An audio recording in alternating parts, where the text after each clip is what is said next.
One of the charismatic movement's brightest stars is Joyce Meyers. The blurb in her ministry's website describes her as follows. Joyce Meyer is one of the world's leading practical Bible teachers.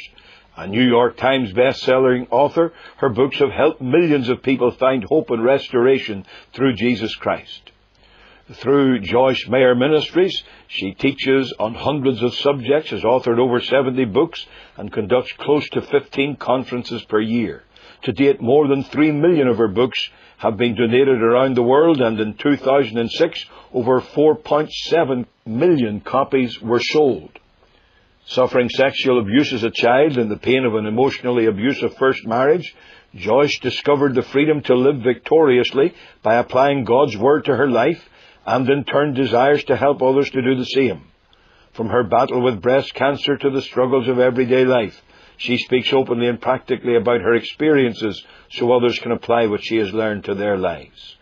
Joyce holds an earned PhD in theology from Life Christian University in Tampa, Florida, an honorary doctorate in divinity from Oral Roberts University in Tulsa, Oklahoma, and an honorary doctorate in sacred theology from Grand Canyon University in Phoenix, Arizona. End the blurb. With all that, you'd imagine that the lady may be depended on to present at least a biblical view of fundamental doctrines on the subject of salvation. She doesn't. I'm not today dealing with her word of faith theology, a version of the name it and claim it heresy that has become so popular with TV preachers who flourish by fleecing unsuspecting and vulnerable people of money they can ill afford to donate to already bloated so-called ministries. No, what I'm concerned with is a peculiar dogma that some charismatics have carried over from medieval superstition, to which they have added their own little twist. Joyce Meyers once joined people like Kenneth Hagin in proudly proclaiming this dogma, and though she later edited her bold assertion of it, there is no evidence that she has ever repudiated it. I refer to the notion that on the cross, Christ did not make a full payment for sin, but had to go to hell where demons tormented him, and he continued to pay until God yelled enough and raised him from the dead, thus making Christ the first born-again man. This is heresy on a number of scores. First, the dogma that at death Jesus went to hell is built on a flimsy foundation, nothing more than a misunderstanding of Ephesians 4:8 through 10 and 1 Peter 3:18 through 20.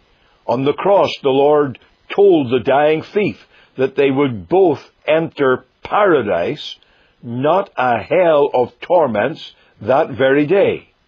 Second, the Myers dogma has Christ paying for sin by the torments laid on him by demons, a crass resurrection of the ancient and heretical ransom to Satan theory of the atonement.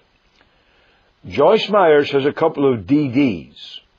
DD usually stands for Doctor of Divinity. But the Bible speaks of another kind of DD, what Paul calls doctrines of devils. That's precisely what we're dealing with in these charismatic delusions. Make no mistake, anyone who teaches that on the cross Jesus did not make a full payment for sin may sport a DD. But believe me, it's a DD of the wrong kind.